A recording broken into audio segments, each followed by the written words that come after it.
Thanks for listening to Baxie's Musical Podcast. If you like what you hear today, be sure to like it, follow it, share it, give it a big fat review. You can also follow the show on Instagram, Facebook, and TikTok for regular updates about upcoming guests. Today, we're brought to you by Metro Chrysler, Dodge, Jeep, and Ram at Chicopee. Be sure to stop by their state-of-the-art dealership next to BJ's in Big Y, or stop by MetroJeep.com and make it Metro. And then drive home in your new Metro Chrysler, Dodge, Jeep, Ram today.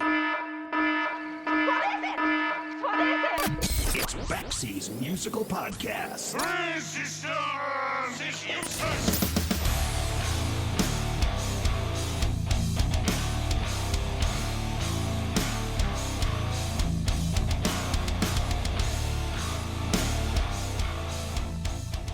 Remember how I told you that when it comes to music, people like to put things into neat little packages, easily identifiable ones so you know what you're getting into before you know what you're getting into. Well, it happens. People like to separate things into genres, especially when it comes to music. Of course, that can be difficult at times because genres often break down into subgenres. And even those subgenres can splinter off into subgenres of different subgenres. Suddenly, things get very hard to define because music rarely stands still long enough for labels to permanently stick. Today, for example, we're going to talk about dream pop. Now, dream pop is a subgenre that splintered off from other genres like alternative rock and neo-psychedelia. Neo-psychedelia is a subgenre of psychedelic music which began in the 1960s. And alternative rock is a subcategory of rock music that splintered off from the independent music of the 1970s. It's the subgenre that spawned off other categories such as grunge, Britpop, and shoegaze. Shoegaze is often associated with dream pop, but it's not dream pop. Dream pop is completely different. And while a lot of shoegaze is dream pop in disguise, not all dream pop is shoegaze. Is this making any sense? Among one of the biggest artists in the dream pop universe were the Cocteau Twins, a Scottish three-piece that became all the rage back in the 1980s. Following their breakup in 1997, Simon Raymonde and Robin Guthrie of the Cocteau Twins formed their own record label, Bella Union Records. While Robin Guthrie would go off to make his own music as a solo artist, Simon Raymonde has maintained the day-to-day operation of the label, which has released loads of great music over the last several decades. This list includes the band Deary, a British trio that's about to release their debut album on April 3rd entitled Birding. This is a band that has been together for the last several years and have released two gorgeous EPs that, while great, only serve as an introduction to the sort of ethereal and atmospheric gem that they're about to put out. Deary includes guitarist and lead singer Dottie Cochran, guitarist Ben Easton, and drummer Harry Catchpole. Together, they are about to release an amazing debut album, the sort of album that you would expect from a record label started by two-thirds of the Cocteau Twins. To talk about that and the new record is my guest today, Ben Easton of Deary, on Baxie's Musical Podcast.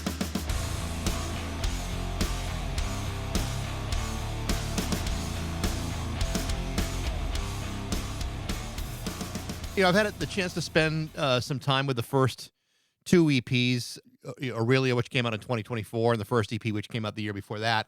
And both were great. But after hearing the new record, and particularly the first two singles, it feels like something has really started to click with you guys. Like you're really finding your footing with this one. Tell me about that, and do you see it that way? Yeah, I think so. I think because we started this project fairly late on in our careers. Well, maybe that's a bit sort of harsh to say, but Dottie had been playing in music for a number of years. I've been playing music for a number of years, and when we started Deary, it kind of came about quite quickly. So we only spent about 6 months together writing songs, and then we sent the demos off to Sonic Cathedral. And as soon as Sonic and Nat was on board, then it kind of sort of spiraled quite quickly in a good way. So we never really had the opportunity to develop before we were already putting music out. So we've been kind of like developing in real time. So both recording and also live as well. I mean, we've gone through like 6 or 7 live members just because we're still trying to sort of figure out the thing, you know. So yeah, it definitely feels like this record in particular as soon as we started approaching it and started working on it, it just felt a lot more natural, organic. We had a confidence that we hadn't had before. It all came together really, really easily, and I think you can hear that. Yeah. I think you can hear it, but I also think that the maybe the biggest contrast between, say, like Aurelia and Burning is that, it seems like it's coming from a more personal space, especially, as you read through the lyrics. It feels like you're tapping into something that you haven't had the opportunity to tap into before. That sounds exactly like what you're talking about now. It's not just the music, but even lyrically, you seem to have captured onto something. Yeah, I think so as well. I think Dottie has spent a lot of time honing her craft of writing lyrics, but I think we both agreed pretty early on in this process that it needs to be a collaborative thing, because essentially we're trying to create something that reflects our own experiences as us three, as in me, Dottie, and Harry. So we all need to have our own input. So it wasn't just up to Dottie to finish all the lyrics off. It wasn't just up to me to come up with the ideas, and it wasn't just up to Harry to provide rhythm and structure. So we're all kind of like jumping into each other's experiences, and I think that's where that kind of authenticity comes from. Yeah. So like the first track on the record, Smile, there's a story that we always say, which is that we had all these demos, and we were in a studio in South London, and me and Dottie were we're having a coffee outside, and Dottie went, I think I want to know what that first tune on the record's going to be about. And I was like, okay, what do you think? And she explained that there's been a national emergency declared about violence towards women in the UK Mm. at that time. And if you think it's a national emergency, it's just fucking unbelievable. It's a crisis, as opposed to it's just a horrible thing that happened. It's an actual crisis. And she was like, just feel like we have to speak about these kind of things in our music. And I totally agreed.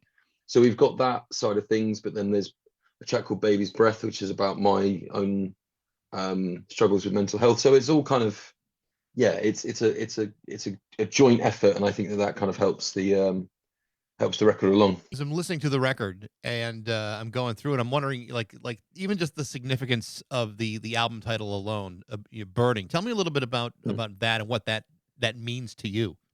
Yeah, I think it kind of I've yeah, it came out of essentially I think it was Seabird was the first track that we started going, okay, there's a kind of link here. There's the religious iconography, there's a general theme kind of building from this idea of kind of almost existentialism and human consequence and all that kind of stuff. But I also really liked the theme that we had on Aurelia about transformation and change, and birding kind of is a not a secondary part to that, but it's another facet of it where this thing is in motion. It's not complete. It's not finished, basically. Yeah. And the only other 2 points to that is always loved the title of Anoni and the Johnsons' album, I Am a Bird Now. Just because of that sort of finite idea of they've transformed into this thing, which is incredible. But we kind of, I don't know, birding is sort of, like I said, it's in the present tense. And if you look at the artwork as well, it's this kid who's not grown up in the world with an oversized clothes trying to fly. And, it just sort of has that sort of, there's a lot of growth that needs to be done there. So I feel like, it's kind of encapsulates all that stuff. You mentioned about your mental health, and I know that you and Donnie kind of started this whole thing off like around the pandemic, and I know for a lot of people that was kind of like a catalyst for a lot of people's looking more deeply and more seriously at their mental health. First of all, how did you guys get together, and how much did the pandemic play into the focus on mental health for you? Yeah, I mean, it's quite funny talking about the pandemic now, because it is 5 years ago. So it is almost, kind of it's just a long time ago. But I kind of used the pandemic for good, in my own personal life. So a couple of bands that a band that I was in was sort of going nowhere, a little bit sort of directionless, and I just fancied doing something else and playing and making some new music just to sort of help myself through the time of having to be stuck at home. And it sort of snowballed from there. I found Dottie and through a mutual friend, and she was kind of in the same position of like, she just finished university. She wasn't 100% sure what she was doing.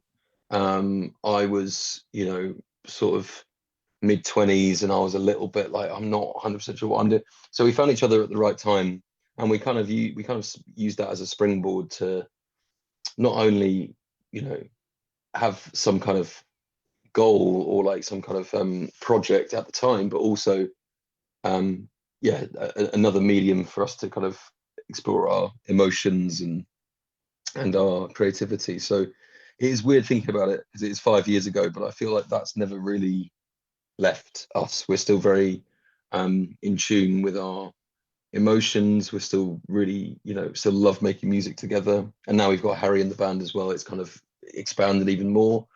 It's been a long time actually. Yeah. When I think about, what the pandemic meant to people, and obviously, you're in the UK, we're in the, the United States. To me, in a lot of ways, it's kind of a remarkable experiment into human behavior, how we all kind of managed through that. Some people managed fairly well, and some people, still feel the isolation of it and have a hard time kind of getting out of that. To be able to find someone that you can collaborate with creatively had to be like a great release in a situation like that. To be in that situation where you find someone that you share, a lot of creative ideas and love of a certain kind of music or whatever you're sharing together.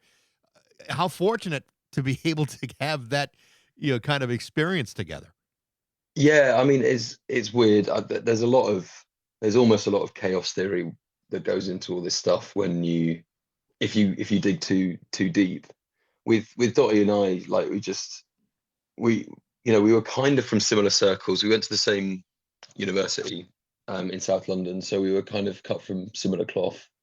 Um, and we kind of knew the same people, by hook or by crook. So it wasn't as sort of far away as we think, but it's still, with all the experiences that we've had over the last 5 years together, and all of the developing that we've done and the music that we've created and the music that we've kind of experimented with, you can't help but kind of go, what if we hadn't actually met, or what if we hadn't actually sort of written that song or whatever. So it's kind of daunting when you think of it that way. It's just I'm just very happy that that we got together, and it's going the way it's going. Yeah. Well, I mean, it's certainly paying dividends at this point. I mean, as I'm, listening to the record a few days ago, and I'm listening to this. I mean, there's a couple of tracks that really stand out for me. First of all, I think "Seabird," which is the first single off the record, I think is absolutely beautiful. Just a beautiful track, well written and really powerful. Especially going through the lyrics. But the other song that kind of leaped out at me because it's so different than anything else on the record was "Garden of Eden." Far more acoustic sounding song. Tell me about those two tracks and how they differ for both of you. I think that we do write collaboratively pretty much all the time, but there's some tunes that are more me and there's some tunes that are more Dottie. So Dottie comes from very much a folky past, which is one of the main reasons why I was kind of interested in working with her, is because I remember the first video I saw of her performing live was in this I think it might have been a cave or something ridiculous. Obviously Dottie would sing in a cave, but it was like her, and there was like some visuals on her, and she was just her and her acoustic guitar, and it was kind of mesmerizing and it was kind of haunting. And when we got together, I think one of the main things that we spoke about was we don't want to, it's not just my project, it's Dottie's project as well, to get her own voice out. And I think we throw lots of songs back and forth, but when Garden of Eden came up, not only was it kind of already fleshed out, but it was like lyrically, it was all already there as well, and it just tied in with the rest of the album really, really well. Even though sonically it's a little bit different from the rest of the record, lyrically it really, really works. And we sort of, utilized the sense. It was quite late on in the process that we actually recorded that tune, but we utilized the rest of the record to kind of bring it in and make it part of the record. But it really stands out for me as one of the main, lyrically one of the main moments in the record, especially how vulnerable Dottie is sounding on that particular track. Vulnerable and mad at the same time. So yeah.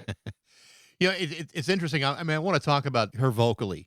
I mean, you talk about her singing in a cave and what the aesthetic of that must have been like, but there's really a beautiful quality to her voice, and it feels as though that it's not.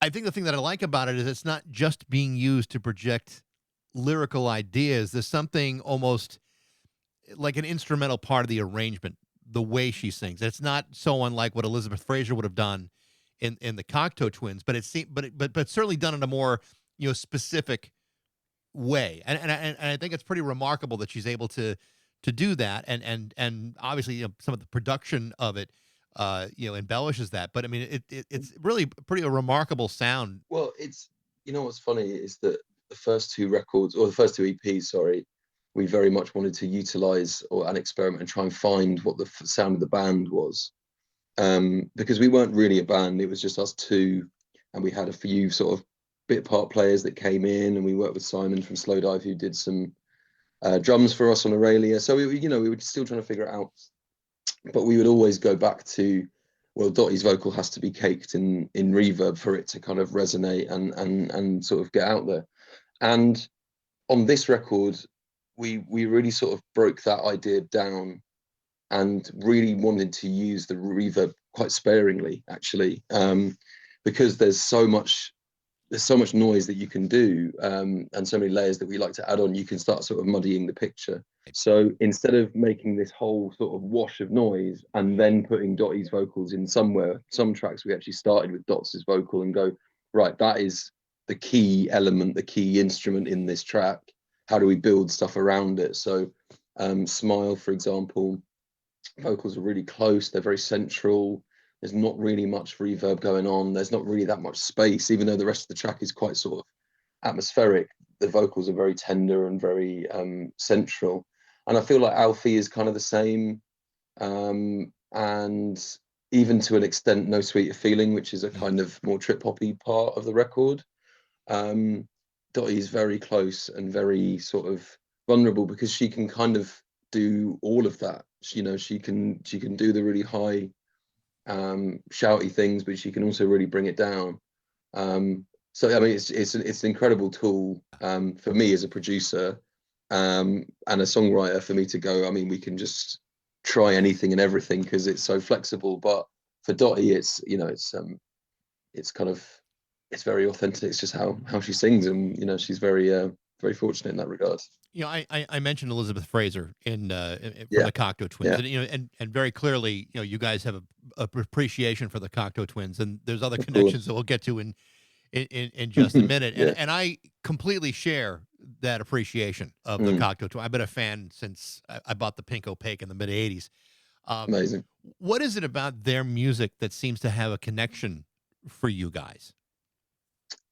I think I'm not 100% sure about. I mean, Dottie has a kind of opinion on Elizabeth from her perspective as a woman, and as quite a sort of fragile, emotive personality. So there's this kind of connection that she has. But for me personally, I think that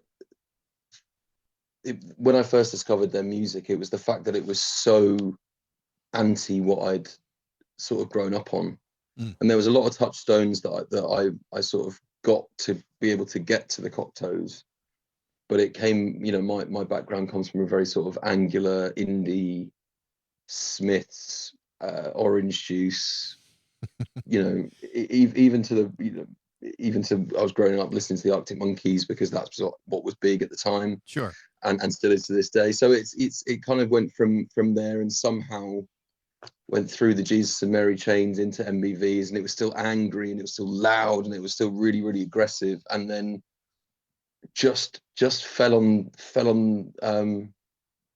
I think it was Treasure one day, just fell on it and went, what the fuck is this? Absolutely insane. And I think what locked it in for me as well was listening to Massive Attack when I was a lot younger. It was a huge record, but really liking that song. But then listening to Teardrop and going, who is this sort of magical being that's on that track? And years later, put the two and two together, there was Elizabeth Fraser, and I think it just sort of solidified that it's like music doesn't necessarily have to be so upfront and so direct. It can actually sort of be ambiguous, and it can just be about emotion. And I don't know, that kind of really resonated with me and stuck with me. And even listening to a Cocteau's album now, whenever I do, it just makes me feel, it just puts a smile on my face. Yeah. I think the thing that always blew me away about them is how much emotion can be culled from just, textures and atmosphere. Even if the lyrics may be perceived as gibberish, they have a place that still draws you in emotionally. To me, that's the most remarkable thing about what they had done, is that they were able to grab so much emotion out of stuff that may not have been so obvious, and it almost kind of snuck up on you. There's no, in my opinion, a Cocteau Twins wouldn't be able to not survive these days, but it would be a much harder sell nowadays, because I feel like the creative risks aren't being taken as much. And I'm not saying that we would ever jump in and do nonsensical lyrics, but it was just such a risk to do that, and just sort of forego the lyrics and forego the kind of normal sort of traditional ways of songwriting and performing. And it's purely emotion. And even, not to have a drummer and to do the drum machine in the back, it's really interesting, pioneering stuff. So yeah, I mean, you can't not but have appreciation for them. So here's the connective tissue between all of that. This is your first release on Bella Union Records, which is a label run by Simon Raymonde of the Cocteau Twins. And it was also started by Robin Guthrie as well. But obviously he's kind of moved on doing his own thing. How did this happen? How did this connection between you guys and Bella Union start? Oh, it's hard to put a date on it, really. But we released the first EP with Sonic Cathedral, and we're just sort of building up our network there. And I think one day we just got a message out of the blue from Simon saying, do you want to go for a coffee? And we ended up going for a coffee with him and just having a chat, really. There was honestly no secondary motivation. It was just he'd seen the stuff that we'd been putting out, and I think he liked it, and he just wanted to say hello. And what that turned into was a very not just a very lovely sort of friendship between us, but it's turned into a mentorship, not just from Simon, but from the Bella management team. And also just it's kind of a lot of people have jumped on that as well, so it's just opened up a massive world for us. But I think the main thing that Simon brings to us is just a reassurance, really, a reassurance that what you're doing is good, and it's got worth, and it's valuable, and it's valued by people, but it should be valued by you. And it's taken a few years for us to kind of build that confidence up, because beforehand, we're both me and Dottie, both very emotive, very sort of vulnerable, fragile people sometimes, especially when it comes to our art. And there's only there's only so many things that you can do to make a show go right, for example. Sure. And, you know, even just having a fucking terrible show and Simon going, oh, we've had terrible shows, and giving us some amazing stories, those kind of things, it just helps. It just really, really helps. So we've got a very, very beautiful thing with him.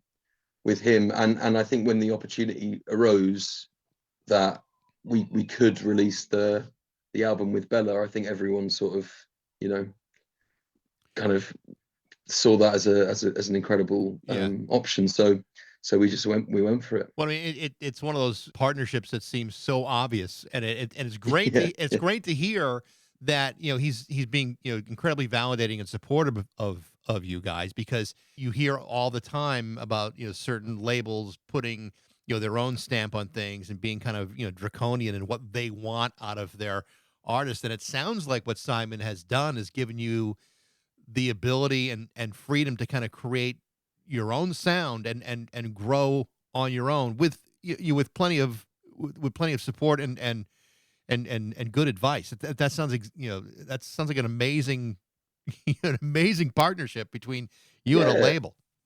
It's crazy. I mean, like I said before, I've been in bands for a number of years and never really had someone put as much faith in me as Simon has. And not just me, but, you know, in the wider world of the project. And I think the one thing that really stuck with him and the whole Bella team was that as soon as they suggested that they wanted to work together, it wasn't just, you know, we're looking to make a record because your guys' name is out there a little bit, let's make a record and that's it. It was very much like we're part of your life now, and we want to work together for 5-10 years at least and sort of really help you develop. And I think what's beautiful is obviously people are starting to recognize the Cocteau connection musically. We're working with Simon, all that kind of stuff, but he would never put the stop on us going in a completely different direction, which is, you know, one of those things that makes it more exciting, is that we can do the next record and completely revert to something different. So and Simon will be happy and joyous about whatever we do. So it's great. It's really good to have that kind of freedom. I think one of the things that's really cool is, you talk about, like, you know, influences and bands that you have listened to and you know, were important to you, and you can hear elements of what the Cocteau Twins, you know, did back in the 80s and what you guys are doing now. But the difference is, I think you guys are putting your own very specific individual stamp on this. It's not, you can't call it a carbon copy. It's like, you know, these songs are coming from your heart in a different place and in a different style than what they were doing. So I mean, I think it's when I found out that that's the record label you're on, I'm like, well, that makes all the sense in the world. Of course they would go with them. They're not gonna, you know, they're not gonna go with you know, Alternative Tentacles or something, but something that made a lot of sense for everybody involved. Yeah, I think it's one of those things that, you know, it's nothing that we can't control what people sort of say about our music, and we also can't control the connections that people make. It's a very, very simple and easy connection there, which is we love their music. They were one of the artists and one of the bands that inspired me to make Deary. And now we're in an incredible position to be able to work with one of them and work with their legacy. So that, you know, it's a very, very simple, easy connection. But there's, you know, thousands and thousands of other bands that inspire us, other artists that inspire us.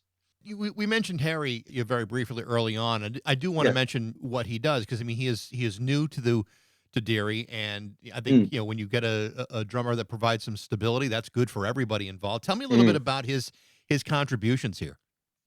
It's really strange. So when we first got in touch with Harry, it was very much like we're looking at some live shows that we want to do, and he came in and he filled in and did the drum parts that had been laid down by other people, and he was just an incredible energy to have around the camp, not only just on the road, but, you know, we ended up becoming sort of friends. We'd go to the pub and he came to like birthday drinks, and it just suddenly spiraled into, okay, this guy's actually, you know, a really, really incredible presence to have around. And it makes it even more sweet with the fact that he was incredibly passionate about the music. He's got the same musical head as we all do. but he also provides his own spin on it. And I think one of the things that you can hear throughout the record is Harry is not the kind of drummer that will just sit still. And I love like I love experimental drummers. I really appreciate their kind of techniques and passion and energy that they bring into the bands that they're in. And Harry just absolutely loves that as well. So we've got this kind of, shoegazy dream pop sound, but Harry brings a lot of chops like to it as well. So it's weirdly jazzy in places. And we've sat in the back of vans before just sharing like hip hop tracks for hours and hours and hours, because we're just like, that break is sick and that break is amazing, and listening to Donuts and Mad Villain and Mad Villainy and stuff, and you're just like, yeah, this is the guy who's really going to know all about the rhythm, and we can look after other parts of the tracks. There's also something to be said about a live drummer as opposed to a drum track or a drum machine. Oh God, yeah. I mean, it's just there's just so much more. Maybe humanity is the wrong word. I don't know if it is or not, but I think it does play a part in it. Yeah, it's true, and I feel like it's one of those things that we never really thought about having a drum machine ever. I mean, we've got drum machines on records, and we like experimenting with them, but we grew up in, and I definitely grew up in live bands, and my favorite artists are, fully fledged live performers. So, yeah, it was kind of a no-brainer that we would always have that. Let's talk about that for a little bit, about you guys performing live. I've had the chance to watch some videos online with you guys playing live, and it really sounds great. I mean, and I know you guys have some plans to tour during the month of April and May. Have there been any discussions at all about coming out to the States, or right now you kind of focused on the UK and Europe and like that? Well, it's interesting. We've actually made even more changes to the live setup since those videos. So there'll be more videos online come the tours in April and May. So we've expanded with a new bassist and a new guitarist as well. And Dottie is going to be looking at just performing vocally and really kind of drilling down into that. And we've had a couple of sessions now, and it already sounds another level. So we're really excited for that. And with that in mind, the band's kind of coming to the next incarnation of the band's kind of coming together. So yeah, there have been discussions about coming out to the US. We want to come out as soon as we possibly can. It's just an incredibly expensive undertaking for a band at our level. But I don't think it's too far away. I think it's probably end of this year, beginning of next year. That's great. Is when we'll probably like to come out. It's one of those things we'd love to be able to come out and play, a one-off festival or, South by Southwest or whatever. But it's just, we're still in that phase of kind of figuring out what we can and what we can't afford, So, but we're hell bent on coming out. Can't wait. That's great. Well, I mean, that's the economic reality that I think every artist is facing now, trying to figure out how to move all of our stuff and us along with it. So I know, exactly. Yeah, it's a logistical nightmare, but it's worth it in the end. Yeah. Ben, this has been great. And like I said, I've really enjoyed the record and enjoyed listening to the older stuff too. And it does sound like you guys have kind of, taken a real step forward, and that's got to be incredibly exciting for all three of you. Yeah, it's good. It's good to realize that making a record isn't at this point as daunting as it kind of seems after spending years not actually making a record and being scared of it. It's actually just been the most the best experience I've had as a musician, so and a producer. So it's long may it continue, man. That's great. Ben, I appreciate the time today. Best of luck to all you guys, and I wish you guys all the success. Thanks so much, man. Cheers. Bet. The name of the new album by Deary is called Burning, coming out on April 3rd on Bella Union Records. Thanks for listening. I hope you enjoyed it. If you did, you can email me at bax@rock102.com. I'd love to hear what you think. Thanks to Metro, Chrysler, Dodge, Jeep, and Ram at Chicopee for their support. But most of all, thanks to you for listening to Baxie's Musical Podcast.